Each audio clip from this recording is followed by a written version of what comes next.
Welcome to the Education, Career, and Beyond podcast. We've combined life experience with young adult drive and ambition.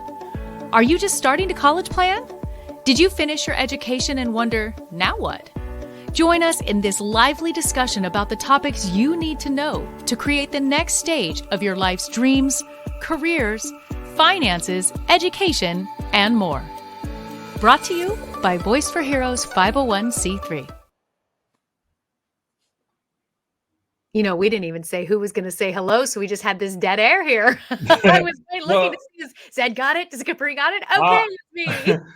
Hello, everybody. Let me start because I got something to say anyways. Okay, let's hear it. This particular podcast is going to be a little bit like life. Right before we went to air, we found out that our guest wasn't going to be able to make it. So you sit there and you go, okay, we've got a little bit of a curveball. So when we say education, career, and beyond, sometimes things are beyond your control. So we're going to take control of our beyond right now. Yes. So your hosts are going to be part host, part guest, kind of like we did last episode.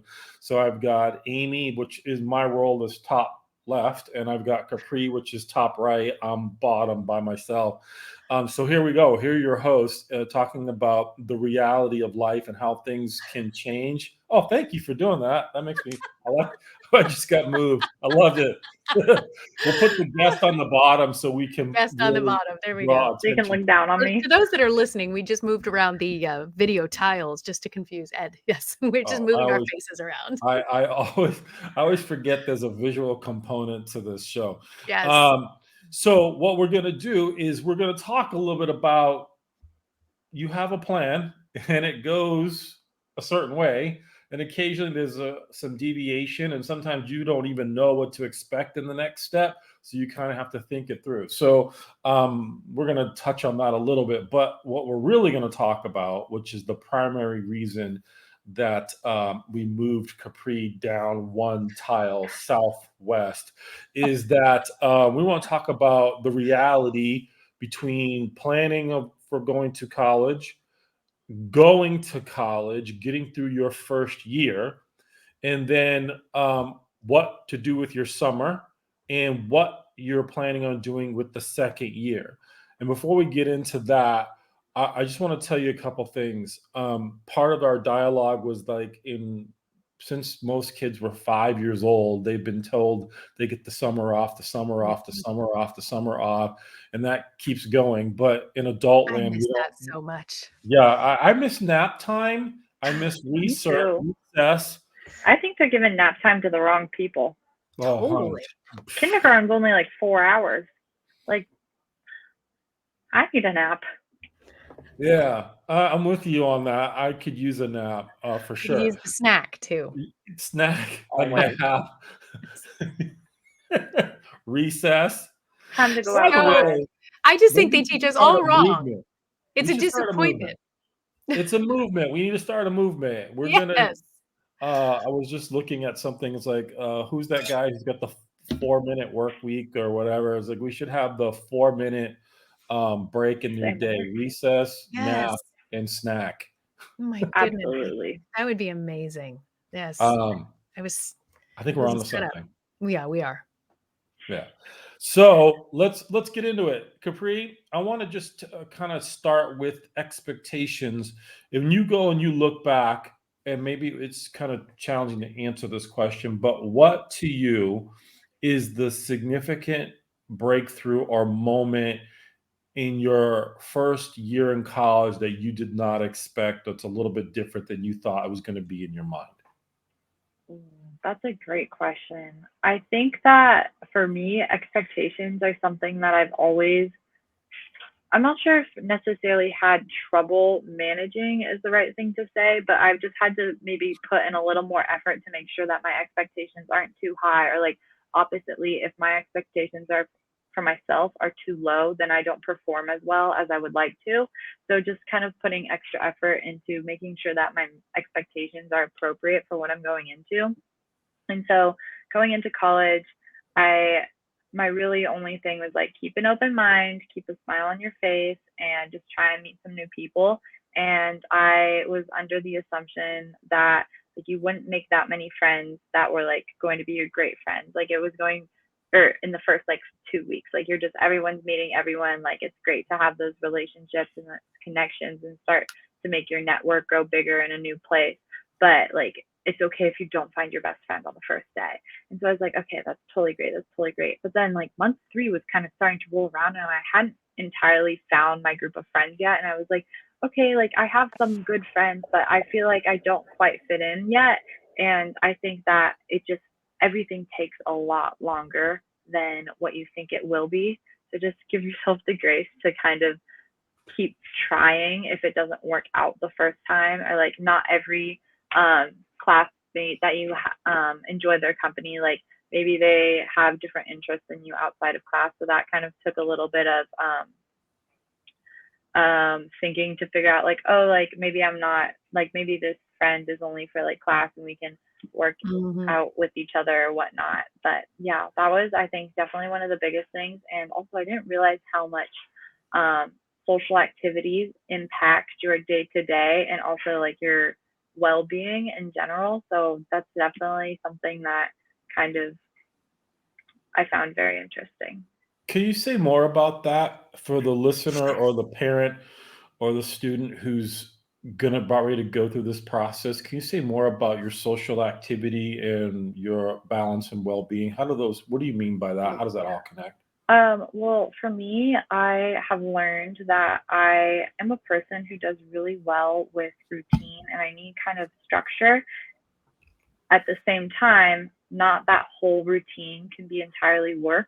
So I had to like plan kind of time into my day where I could be like, okay, like if you finish all your work before this time, then you have the rest of the evening to like go hang out with friends. Or like, for example, tonight, my friends and I were going to dinner and we're all really busy this week. So we're going to a little coffee shop and we're doing our work for 2 hours while also getting food. So we get to work on academic things while having time to socialize and making sure like we're eating and nourishing our bodies. So kind of just planning extra time to make sure that you can fit in all those aspects, because it's definitely doable, but you just have to kind of consider what your priorities are socially and like emotionally and academically for them to all be able to fit into your schedule the way you want them to. I Fair hope enough. that answered your question. Yeah, I think so. I'm gonna ask kind of Yeah. a silly question here, but I'm curious how much movies and TV and media influenced what you thought it was going to be versus what it was. That's a great Oh, question. that is a great question. Um, that's a great question.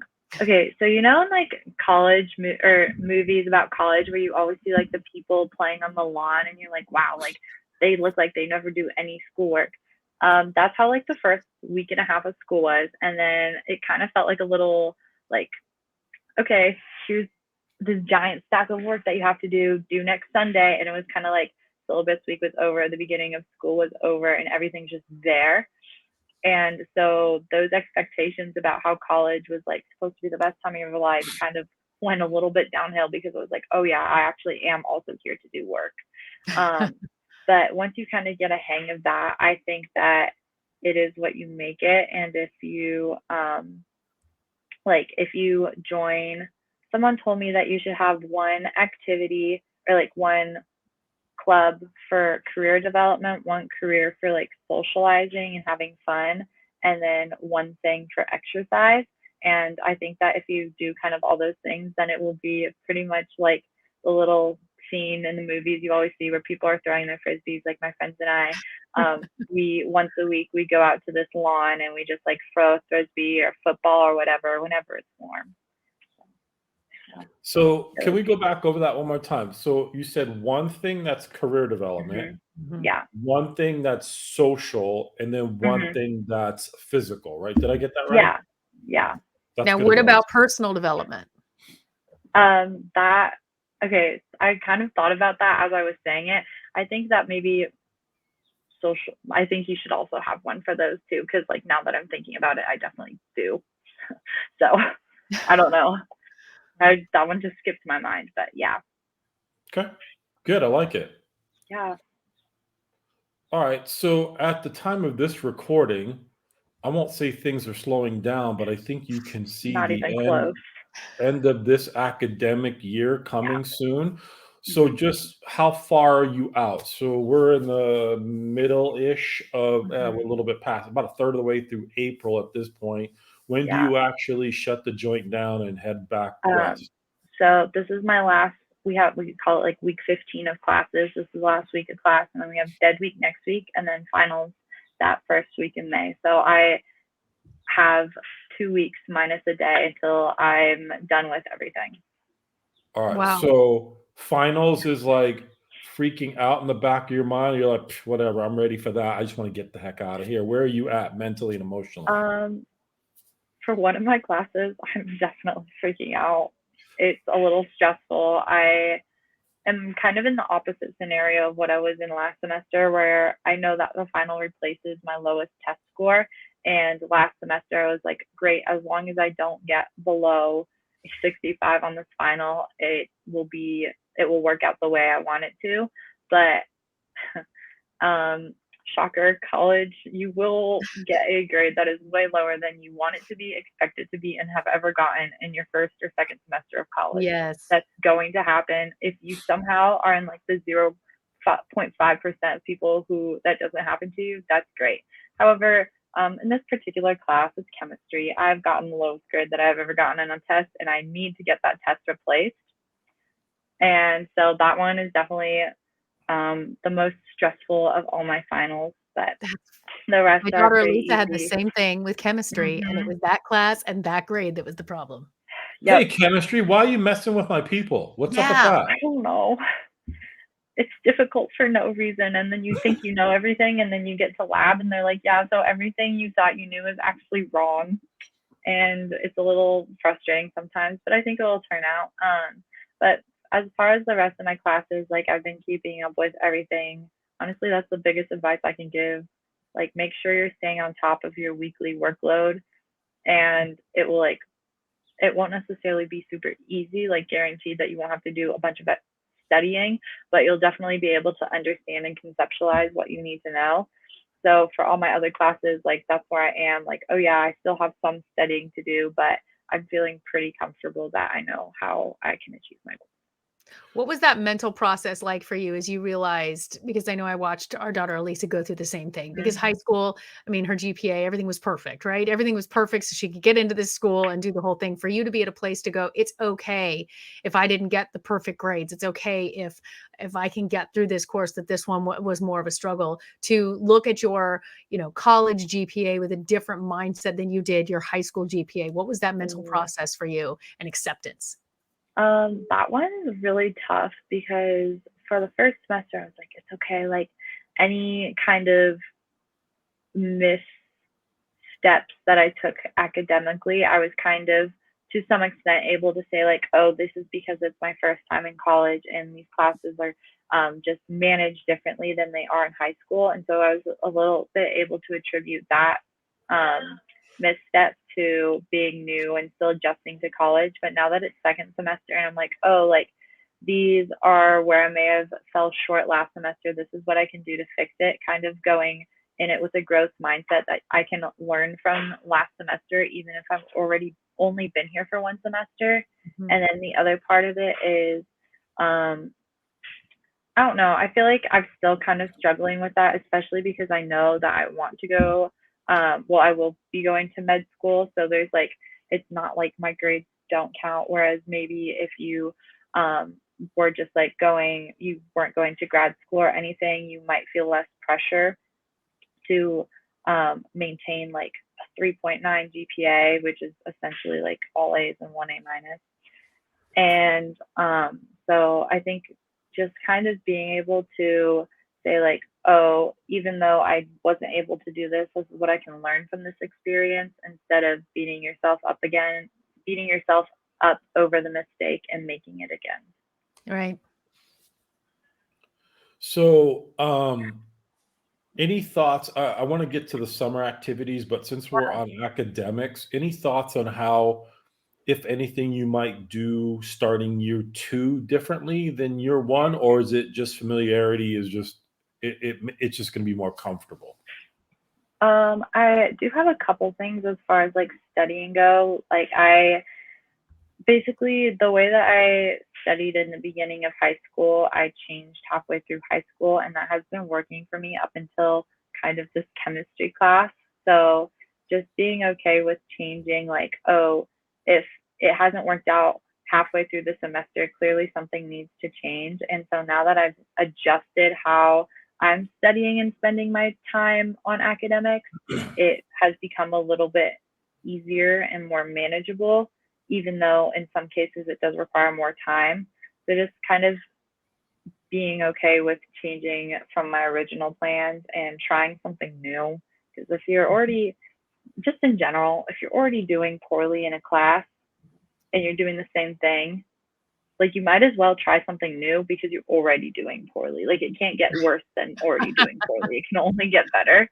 And so next year, I'm definitely just gonna keep kind of trying to find the study habits that work well for me in every subject, even though they might not be the same across the board. Is there any merit in your mind to the whole idea of cramming? Like it's like, hey, I'm going to do 24 hours straight, 36, 48 hours of just putting my brain in a book or going through cards. Does any of that have merit in your mind now that you've been at it for a while? Yes and no, not to that extent. I know so my brain times out at 11:30. Like I would love to be the person who like can kind of work later into the night in some cases where it's like, oh, like if I have a later class, I could just sleep in the morning. But I like after 11:30, there's just no academic things going on in my head. So I know that anything I need to do has to be done before like 10:30 for it to actually like stay in my brain. You know how And lucky you are? Ed and I are 7:30. 6:30 some days. It's I done know then. that's not true, Amy, with the schedule you that is, keep. yeah, Amy is trying to be Miss Humble over here. She's No, like, it's oh yeah, true. I'm I'm so ill this fried. week. It's okay. I only had 7 meetings today instead of my normal 12. And I'm No. like, you're doing 7 meetings today? No way. So to kind of answer your question, I think that in sometimes not necessarily cramming is the right word for it, but just studying for long periods of time is beneficial. But definitely just like if you haven't studied at all for a topic and you think that going like 7 hours straight with no break is going to get you there, it probably won't. But sometimes if it makes you feel better about it, it's more of a confidence thing. So I'm not gonna say I haven't ever crammed for anything because that would definitely be a lie. But if you can avoid it, avoid it. Good advice. If you were to go back and talk to Capri last August, what would you tell her? What a great question.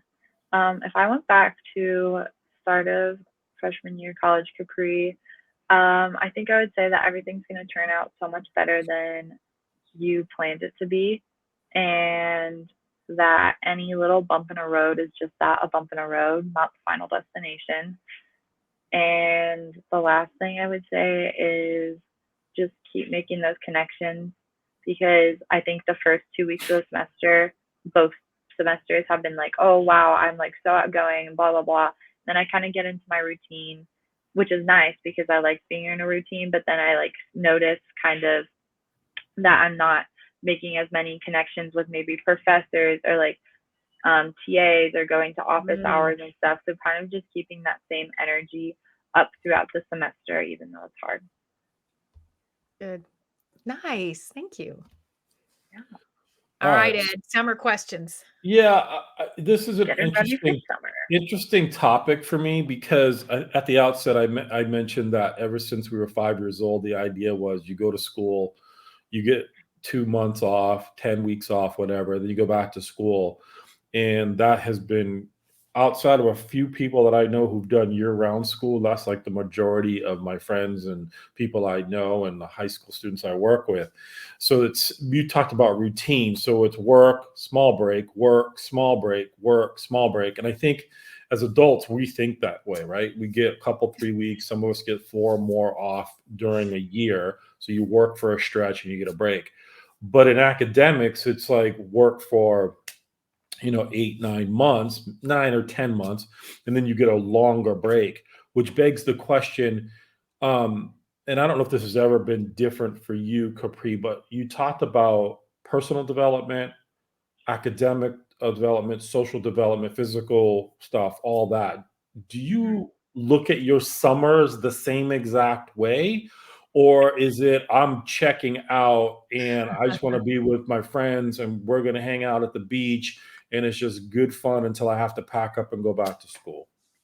With the exception of last summer, I have never viewed my summers like that. I think the summer between senior year and college was a little different just because I knew that my life was about to become so different from what I was used to that I kind of Mhm. needed to take in all those moments and all those kind of victories throughout high school and just be like, oh, like this is what I accomplished. I'm proud of this and I've worked hard to get to where I am and I need to kind of rest in this for a minute.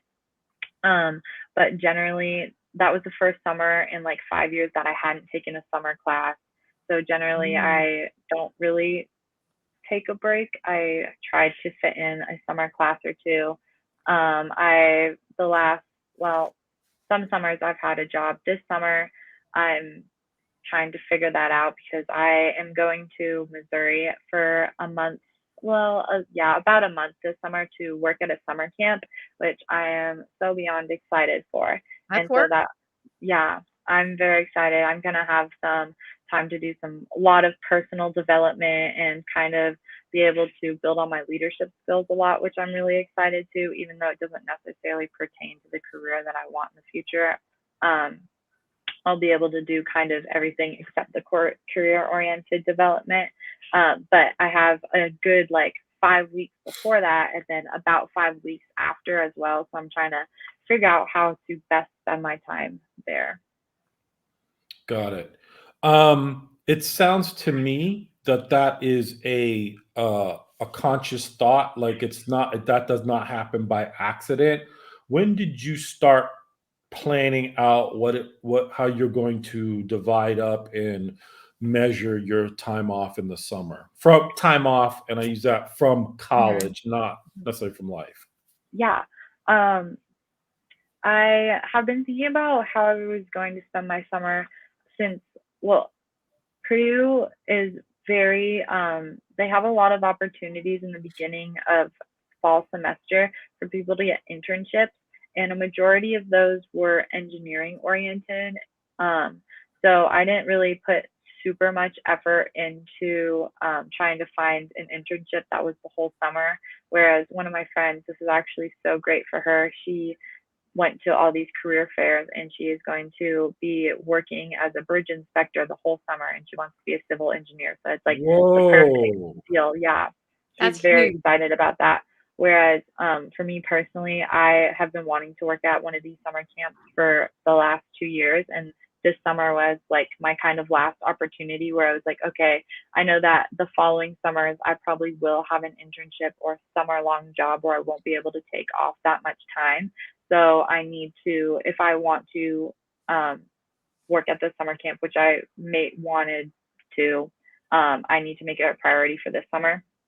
And originally, I had applied for, um, you basically give them like which day you could start and which day you could end, and they assign you a session. So I had said that I was free like the first June, all of June and all of July essentially. But then now I'm just doing June, the middle of July. So I kind of have that bonus time in the beginning of summer, if you will, which I think I'm going to get a little part-time job, um, make some money. So then next year I can be able to focus on an internship where I maybe won't have as much monetary value, but like skill value and Mhm. career value instead. It's a good plan. It is a good plan. That's Yeah, I outstanding. like it. I like it. Um, Amy, what do you got left for questions? I got like 2. Oh, I'm good. She answered mine. I threw my big ones out there. I did. All right, we're gonna go a little deep, All right. right? When are you So ever out of deep I questions? know. I don't know. Better get Sometimes my they're comfy very, pillow. All very right. confusing and very surface. I better lean back and get comfy. Yeah, get Me comfy. too. So you had talked about expectations, bumps and roads, not destinations, and it made me think of something. I have an expression. I don't think that my wife Hmm. likes it very much, but I'm going to tell you what it Uh-oh. is. And it's life is subject to change without notice. Like it Oh, curves, yes. right? I'm Constantly. curious as did you have any of that in college? Is like I I was on a path, it just changed, and Didn't therefore see I that have to coming. adjust.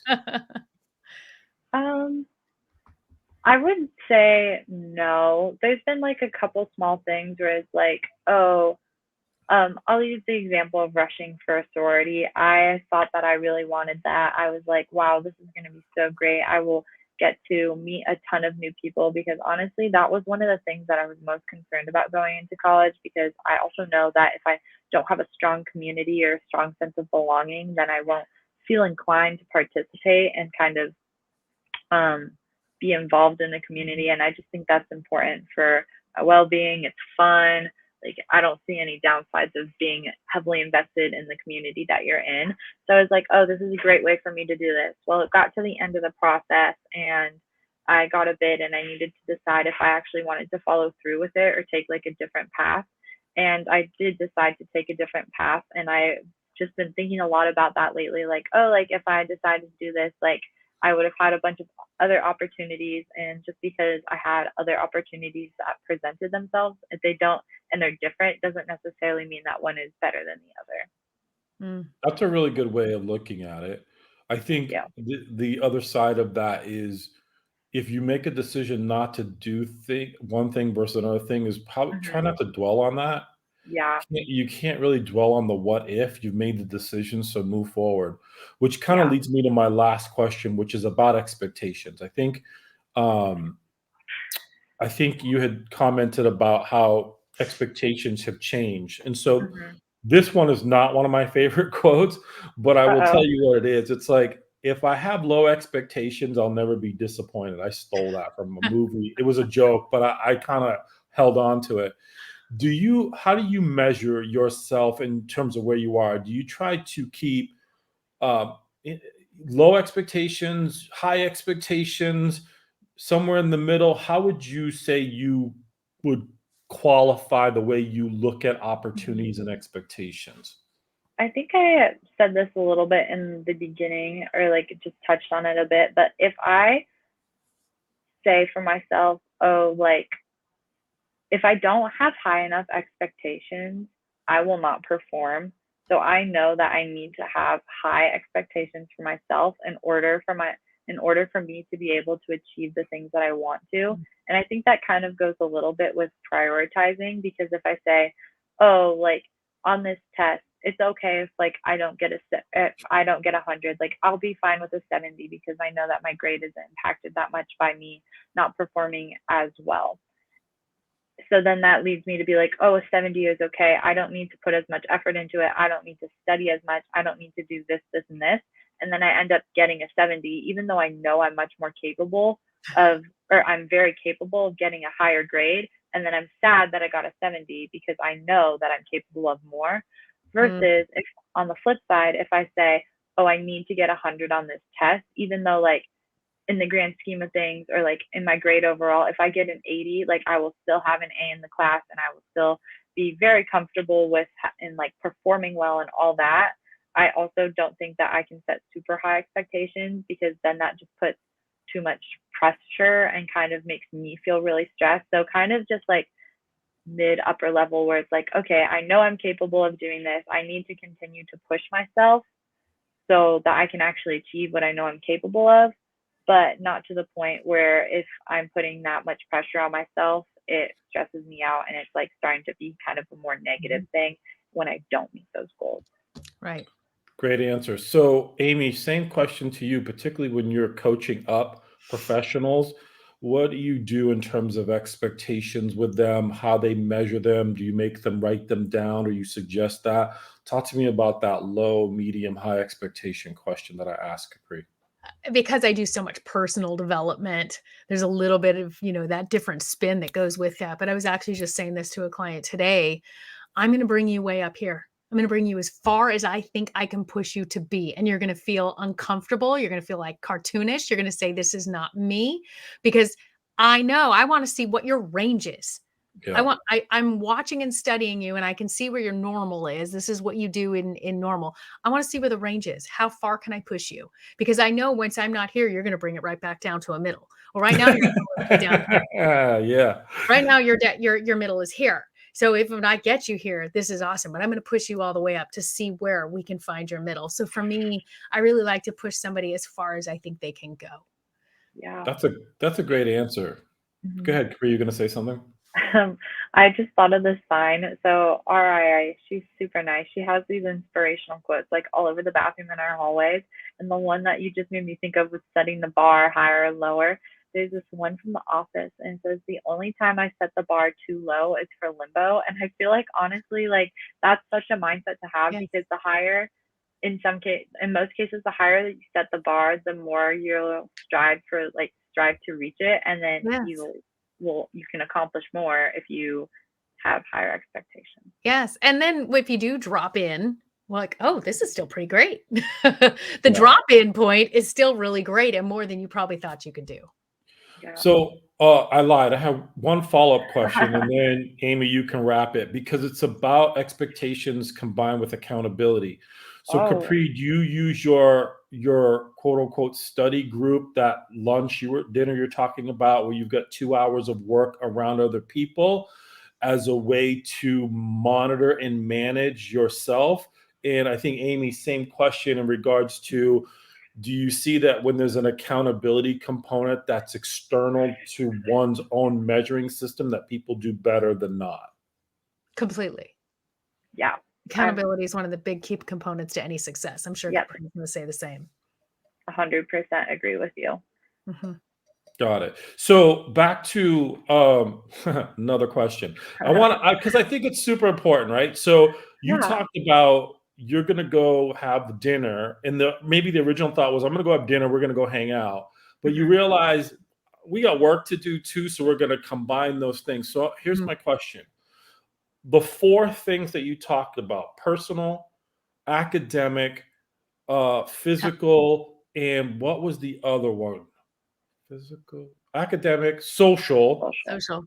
um, personal development, and activity, like moving around. How Yeah. many of those boxes will you check off in that time frame Um, at dinner tonight?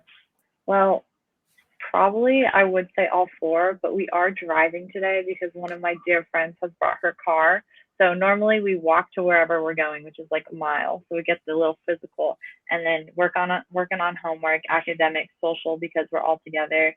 And not necessarily always, but sometimes you can add a little personal development in Of there. course. I like to start some of my study sessions by like setting an intention for it, or also like Mhm. reading a couple pages of my book. Currently reading The Tipping Point by Malcolm Gladwell. Highly Excellent book. recommend. It's a great book. Excellent book. Love So it. I either start or end a lot of my kind of Oh, yeah. quieter study sessions with that, because I think it's just a nice, like, calming reset thing to do. So Yes. hopefully I will get all of those off. But tonight it might be a 3 out of 4. That's great. I absolutely love that, and that was super helpful for me too. Which is maybe every single, I've the one thing that this stupid pandemic has done is it's isolated people, and I don't know that I've completely rebounded from that yet. I Like, haven't. I think we work from home sometimes, and there's this isolation. Like, my kids are working or at school, my wife's working, I'm at home, and I'm like, yeah, I don't know. This isn't working for me. So I have to I have to think in terms of, okay, I need to change a few things. And Yes. those four elements that you talked about, that's like, by the way, Capri, if you're thinking about writing a book, there's 4 chapters right there, right? So Yes. Thanks. um, those pieces are extraordinarily important. That's why I asked the question. I'm like, there's something that's not working quite right personally and professionally for me right now. I agree. And I think this conversation actually helped me to kind of reorient myself. And so I'm kind of glad we didn't have our guest today. So guest, This worked out perfect. no offense, but I'm glad you're not here. We rocked it. I agree. My physical category can't be how many trips in the hallway I make back and forth because I'm home office. I miss the socialization. I miss being with a team more often. So I create networks that are fulfilling that. So I have to find other ways to create this part of it. I love agree. that. Thank you for Capri for the inspiration, the conversation, Incredible. the reality, the discussion. I don't know, Amy, you want to wrap this thing up so we can get This out of was here? fantastic. I absolutely love what we do week after week. It's a new conversation, it's a new topic, and it's a new inspiration, not just for our young adults, but as you can see, Ed and I also learn something every week. So join us each week here at the Education, Career, and Beyond. Share it, like it, subscribe. Please reach out if you have questions. You'd like to be a guest on this show. We're always looking for more authority figures to come in and give us their best insights and takeaways to help all of us level up to be better through our education, career, and beyond. We'll see you next week. You guys are the best. Talk to you soon.